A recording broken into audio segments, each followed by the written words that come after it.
So you have a thought in your head that's haunting you, and then you try not to think about it because when you think about it, it makes you feel feelings of depression, anxiety, stress.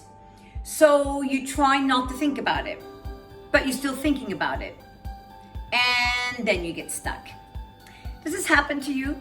It happens to thousands and millions of people because we don't really understand the science behind the brain and how it works.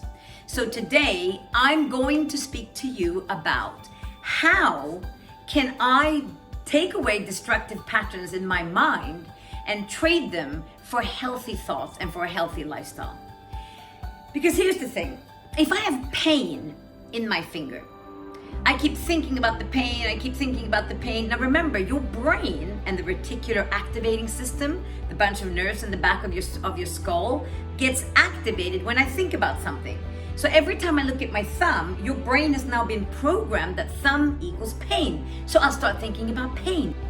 Now, there is definitely something you can do about that. Because you might say, well, I don't want to be thinking about my thumb. Okay, I'm not going to think about my thumb. Not going to think about my thumb. Not going to think about my thumb. But remember, your brain thinks thumb. And you have programmed your brain to think pain in thumb. So you're going to keep thinking thumb. And even though you don't want to think about the pain's going to be there because you programmed your brain. So how do we break this pattern? First thing you need to do is you need to eliminate everything in your environment, external, so the physical world, and the metaphysical world that reminds you of the pain. So for example, love. You break up with your partner and you got pain in that area. And then you start reminiscing about, oh, it was so amazing. That person was so amazing and I can't believe we're not together anymore. You go into the pain, you feel the pain, because remember, our bodies have this tendency of wanting to feel pain. We're conditioned to feel pain because it feels natural, it feels normal, it feels like our comfort zone. Because you're designed in your brain to look for danger and pain so that you can trigger your fight or flight mode. Somehow we then like being in the pain, but we don't like being in the pain. And not only are we talking to ourselves about how much pain we have in the area of love, we also talk to our friends about it. So then you talk to your friends about it and they say, oh, but that person was a bad person, or they were a dickhead or whatever, and they weren't nice to you and la la la. But you're bathing in the area of pain, and then you watch romantic movies and then you feel more pain, and then it's like, wah. It's a disaster. It's a shit show, really, essentially.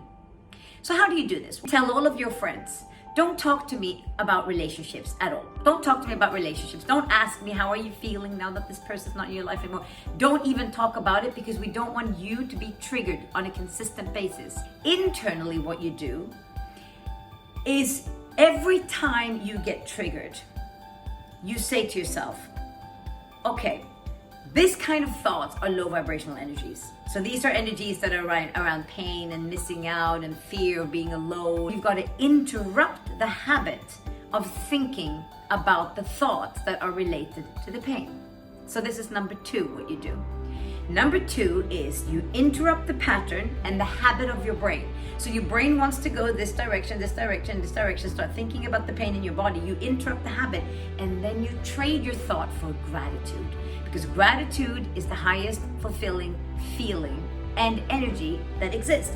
When you're feeling gratitude, you can't be afraid, you can't feel pain, you can't feel fear, you can't feel anything. You feel gratitude, you vibrate at a higher frequency. So it doesn't really matter what you feel gratitude about. It doesn't really matter. And it's got to come from a positive place. So for example, let's do the romance example. If I'm feeling pain, oh my God, I miss this person. If I then go to gratitude, I'm so grateful that person's out of my life because they were a dickhead anyway. No.